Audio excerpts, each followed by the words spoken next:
সাম্প্রতিক বিএনপির এক নেত্রী এক আলোচনায় বলেছেন যে জাকাত ফেতরা খাওয়ার চাইতে চাঁদাবাজি করে খাওয়া ভালো। নাউজুবিল্লাহ। আল্লাহ সুবহানাহু ওয়া তাআলার ফরজ বিধান হলেন জাকাত, পক্ষান্তরে চাঁদাবাজি এটা সম্পূর্ণ জুলুম এবং হারাম। তিনি আল্লাহর ফরজ বিধান জাকাতকে বৃদ্ধাঙ্গুলি দেখিয়ে চাঁদাবাজি করাকে উত্তম মনে করেছেন। এই বক্তব্য দেওয়ার মাধ্যমে তিনি শরীয়তের চূড়ান্ত সীমা লঙ্ঘন করেছেন, আল্লাহ সুবহানাহু ওয়া তাআলার ফরজ বিধানকে বৃদ্ধাঙ্গুলি দেখিয়েছেন, ধর্মীয় অবমাননা করেছেন। তাকে প্রকাশ্যে জাতির কাছে তওবা করে ক্ষমা চাওয়া উচিত, নতুবা তাকে বেঈমান হয়ে দুনিয়া থেকে বিদায় নিয়ে চলে যেতে হবে। তার কারণ জাকাতকে আল্লাহ সুবহানাহু ওয়া তাআলা ফরজ করে দিয়েছেন। পবিত্র কোরআনুল কারীমের অন্তত ৮২ জায়গায় আল্লাহ তাআলা বলেছেন আকিমুস সালাহ ওয়া আতুজ যাকাত, তোমরা নামাজ কায়েম করো, জাকাত প্রদান করো। তার মানে আল্লাহ তাআলা যেখানেই নামাজের কথা বলেছেন সেখানেই কিন্তু জাকাতের কথা বলেছেন।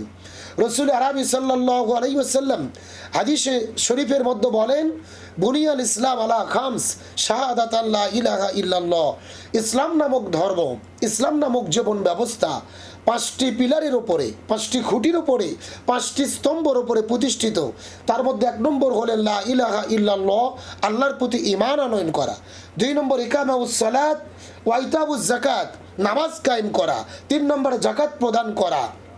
আল হজ্জু ওয়া সাওমু রমাদান, হজ করা এবং রমজান মাসে রোজা রাখা। এই 5টি হলেন ইসলাম নামক ধর্মের খুঁটি, স্তম্ভ। তাহলে এই 5টি স্তম্ভের ভেতরে জাকাত অন্যতম। অথচ ইনি বলছেন যে জাকাতের চাইতে চাঁদাবাজি করে খাওয়া এটা সর্বোত্তম। কতটা জাহেল হলে, কতটা মূর্খ হলে, কতটা পাগল হলে, সেন্সলেস হলে এমন বক্তব্য দিতে পারে। আজকে 5ই আগস্টের পরে আমরা দেখেছি এই বাংলাদেশে চাঁদাবাজির মহা উৎসব শুরু হয়েছে। আজকে সেই বিএনপি নামক দল যখন চাঁদাবাজিতে লিপ্ত, সেই চাঁদাবাজিকে জায়েজ করার জন্য আজকে শরীয়তের বিধান নিয়ে এনারা যা তা মুফতি সেজে ফতোয়া দিচ্ছেন। আজকে চাঁদাবাজি চলছে রহরহ। গতকালকে বিভিন্ন জায়গায় কমিটি দেওয়া হয়েছে ছাত্র দলের। আজকে দেখলাম এক জায়গায় মিছিল করছেন পদবঞ্চিতরা, যে চাঁদা লাগলে চাঁদা নে, নতুন করে কমিটি দে।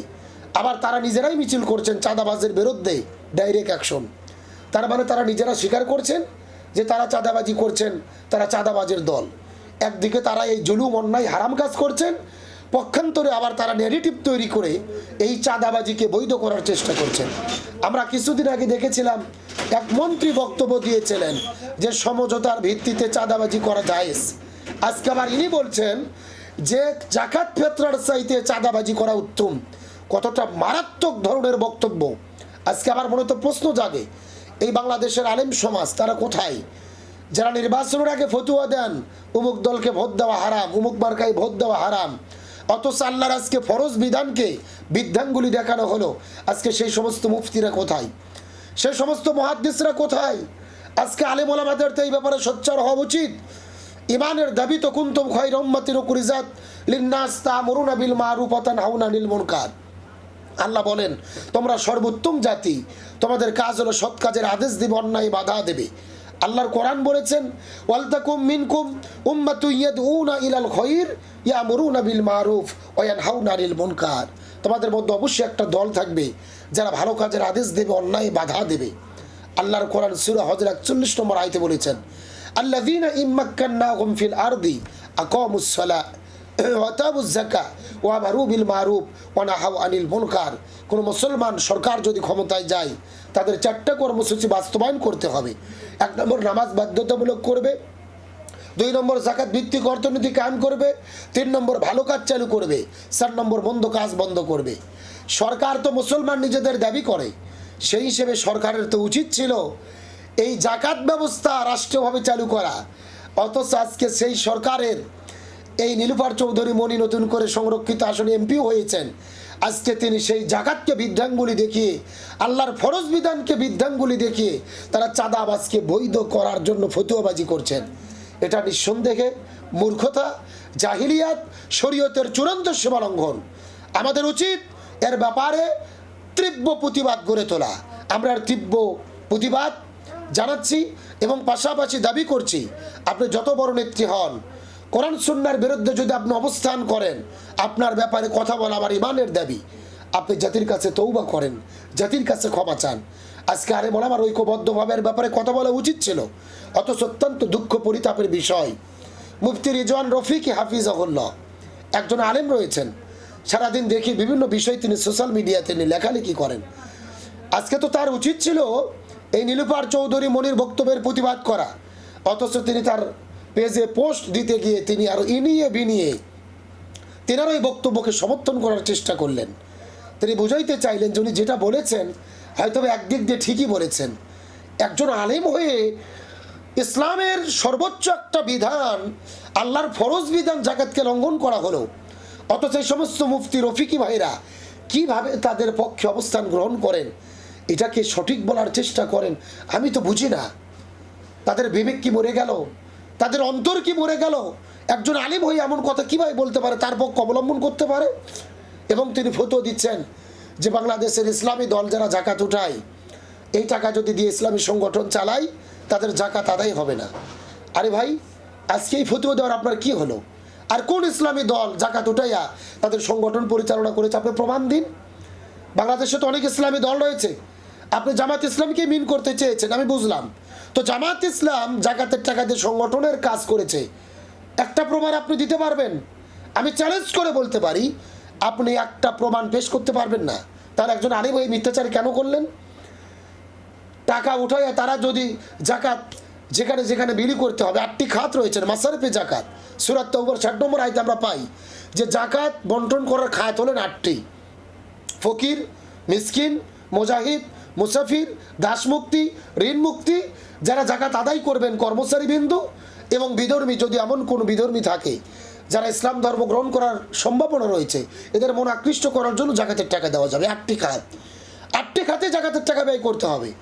তাহলে কোন ইসলামী দল জাকাতের টাকা তাদের কর্মীদের মাধ্যমে উঠাইয়া যদি ওই 8 খাতে ব্যয় করে, গরিব দুঃখীদের মধ্যে বিলিয়ে দেয়, আর তো মানবতার কাজ করে, তাহলে সেটা কেন আদায় হবে না? আপনি সেই ফতোয়া আজকে এর মধ্যে কেন ঢুকিয়ে দিলেন? আজকে তো আপনার ইমানের দাবি ছিল নীলুফার চৌধুরী মনির শরীয়ত বিরোধী যে বক্তব্য দিয়েছে সেটার বিরুদ্ধে কথা বলা। আপনি সেটা না বলে এর ভেতরে এসেও একটা নির্দিষ্ট ইসলামী দলকে আপনি দেখতে পারেন না? নাই, দেখতে পারেন। এক একজনের এক এক দল পছন্দ হতে পারে, আপনি এক দল করতে পারেন, আমি একটা করতে পারি, আপনার পছন্দ একটা হতে পারে, আমার পছন্দ একটা হতে পারে।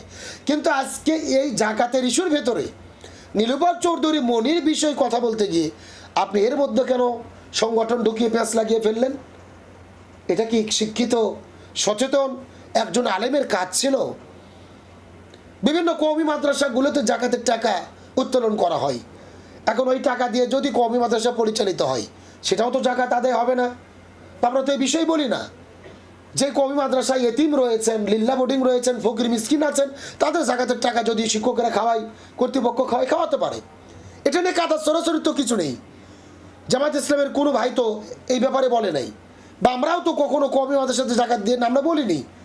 তাহলে আপনি এখানে পানি ঘোলা করে নীলুফার চৌধুরী মনির ব্যাপারে আপনি অবস্থান না নিয়ে তার পক্ষে অবস্থান নিয়ে, মানে এর ভেতরে এসেও আপনি জামাত ইসলামকে ঘায়ল করতে গিয়ে পোস্টেই নিয়ে বিনিয়ে পেঁচিয়ে একটা তালগোল পেঁচিয়ে ফেললেন। প্রিয় ভাই, এটা আসলে আপনার কাছে আশা করি না আপনি জামাত ইসলামের সমালোচনা করেন। কেউ ফেরেশতা না ভাই, ভুল ত্রুটি সবার ভিতরে আছে। তবে সেই সমালোচনাটা যেন হক হয়, কারো ব্যাপারে যেন মিথ্যাচার না হয়, কারো ব্যাপারে যেন জুলুম না হয়, এই ব্যাপারে আমাদের অবশ্যই খেয়াল রাখতে হবে। যেমন আমার এক প্রিয় ভাই মুফতি রিজাউল করিম আবরার, উনি ইসলামী আন্দোলন বাংলাদেশ চরমরাই করেন, উনিও সুন্দরভাবে পোস্ট করেছেন, আপনিও সেভাবে করতে পারতেন। এর সাথে ইসলামী দল জাকাত উঠানোর বিষয়টা কিভাবে তালগোল পিছিয়ে ফেললেন? সুতরাং আসুন আমরা অন্যায়ের ব্যাপারে সোচ্চার হই, অন্যায়ের বিরুদ্ধে প্রতিবাদ করি। নীলুফার চৌধুরী মনি আল্লাহর ফরজ বিধান জাকাতকে নিয়ে যে সীমা লঙ্ঘন করেছে, এই ব্যাপারে আমরা প্রতিবাদ করি, তার ব্যাপারে কথা বলি, তাকে দাবি করি আপনারা ক্ষমা চান, ভুল করেছেন। এর আগেও এই নীলুফার চৌধুরী মনি সাহেব এক টকশোতে আমাদের শহীদ শরীফ ওসমান হাদিকে গিনিপিগ বলেছিলেন। ইনি মাঝে মধ্যেই এমন ফলস কথা বলছেন, এবং দল হিসেবে বিএনপিকে বলবো এই সমস্ত নেতাদেরকে থামান, এদের মুখকে বন্ধ করেন। এরা যেরকম আজে বাজে ব্যাখ্যা দিতে গিয়ে নিজেরাও ধ্বংস হবে, দলটাকেও প্রশ্নবিদ্ধ করবে, দলটাকেও তারা ধ্বংসের মধ্যে ফেলে দেবে। সুতরাং তাদের ব্যাপারে আপনারা সিদ্ধান্ত গ্রহণ করুন। আল্লাহ তাআলা আমাদের সকলকে কোরআন সুন্নাহর সঠিক বুঝ দান করুন।